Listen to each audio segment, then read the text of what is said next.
નમસ્કાર, હું છું જિગીશા પટેલ. આજે આપણે અહીંયા વાસાવડ આવ્યા છીએ. વાસાવડ ગામનું મને ઘણા બધા લોકોના ફોન આવ્યા હતા કે બેન તમે રોડ રસ્તાની પરિસ્થિતિ બધાને બતાવો છો, વાકેફ કરો છો, તો અમારા એક વખત વાસાવડથી રાવણાવાળા રોડની મુલાકાત લ્યો. એટલે આજે અમે અહીંયા વાસાવડમાં આવ્યા છીએ ને પહેલા તો હું તમને આ રોડની હાલત બતાવી દઉં. આ રોડ લગભગ છેલ્લા કેટલા વર્ષથી નથી થયો? વાસાવડ વાળા કોણ છે આમાં? અમને યાદ જ નથી કાંઈ કેદી જોઈએ. તોય કેટલા વર્ષ, અંદાજે કેટલા વર્ષ થયા છે? 15 થી 20 વર્ષ.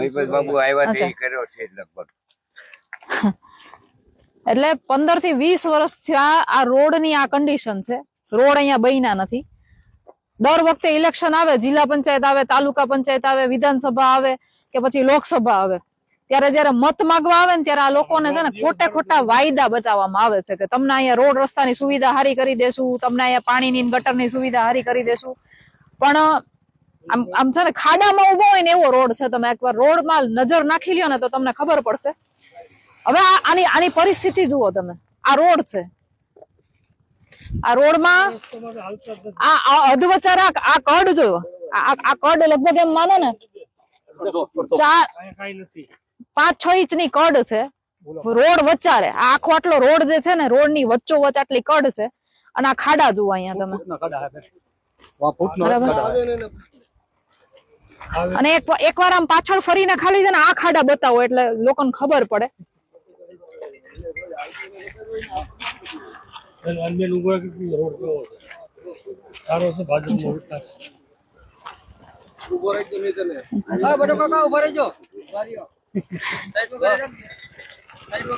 ક્યાંથી આવો છો? કેવો છે રોડ? રોડ તો વાત જવા દે. કેટલા વર્ષથી આવી અંદાજે?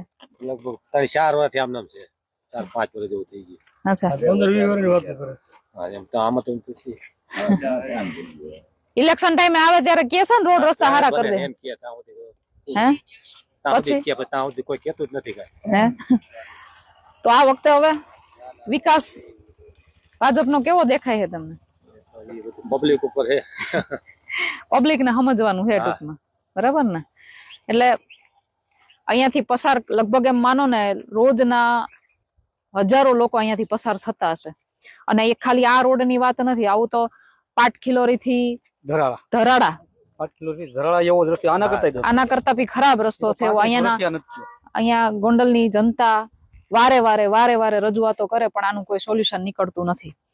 દર વખતે ઇલેક્શન ટાઈમે આવી અને વાયદા કરી જાય, લાલચ આપી જાય, પરંતુ ક્યાંક ને ક્યાંક લોકોને ભોળવવા માટે અને મત લેવા માટે વાયદા કરી અને વોટ લઈ લઈએ અને પછી તમે તમારા રસ્તે, અમે અમારા રસ્તે. આ ભાજપનો ચોપડા ઉપરનો વિકાસ તમે તમારી નજર સામે જોયો. અને હજી તો આવા ગોંડલ તાલુકાની અંદર હું તમને એટલા બધા રોડ બતાવીશ, કારણ કે જ્યારથી હું આ રોડના વિડીયો બનાવવાના મેં ચાલુ કર્યા છે ત્યારથી લઈને અત્યાર સુધીમાં મને અઢળક ફોન આવ્યા છે. અઢળક ફોન આવ્યા છે એમ.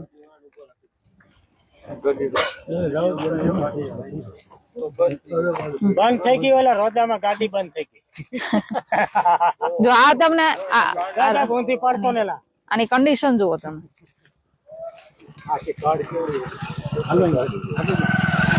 હજી તો આપણે વાત કરી રહ્યા છીએ ત્યાં તમને લોકોની પીડા પણ સમજાતી હશે, દેખાતું હશે કે લોકો કેવી રીતે આ રોડ રસ્તાના ખાડાઓનો ભોગ બની રહ્યા છે. એ તમે તમારી નજર સામે જોઈ શકતા હશો. તમે આની હાલત જુઓ. ભાઈને ઉભો રાખીને કઈ કેવું હોય તો કેવા રોડ કેવો છે ભાઈ?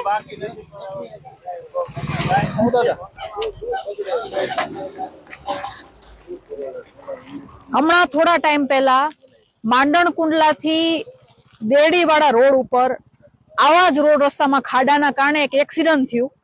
એ એક્સિડન્ટ ની અંદર 2 જણાએ પોતાનો જીવ ગુમાવ્યો. એક ભાઈએ એનો પગ ગુમાવ્યો અને એક ભાઈ એનો જીવ ગુમાવ્યો.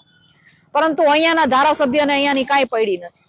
અધિકારીઓ પણ અહીંયાના સુસુપ્ત અવસ્થામાં છે અને કોન્ટ્રાક્ટરો મજા કરે છે. એટલે હું દરેક નાગરિકને કહેવા માંગુ છું, ગોંડલ તાલુકાના તમામ નાગરિકોને કહેવા માંગુ છું કે જો તમારે સારી સુવિધા જોઈએ છે, જો તમારે તમારા મૂળભૂત અધિકારો જોઈએ છે અને જો તમે તમારા કહેવાય ને તમારી સ્વતંત્રતા, તમારી આઝાદીનો તમે ઉપયોગ કરી અને તમે તમારા હકને ભોગવવા માંગો છો તો એક વખત બધા ભેગા થઈ અને અવાજ ઉઠાવો. જ્યાં સુધી તમે અવાજ નહીં ઉઠાવો ત્યાં સુધી આ લોકો સુસુપ્ત અવસ્થામાં પડ્યા રહેશે.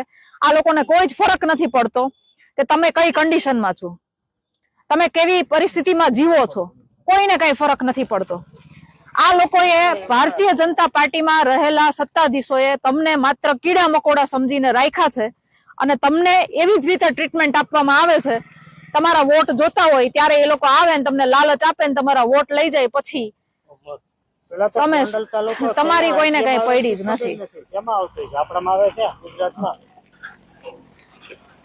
એટલે મહેરબાની કરીને બધા એક થાવ, અવાજ ઉઠાવો અને પોતાનો હક ભોગવો. જય હિન્દ, જય ભારત.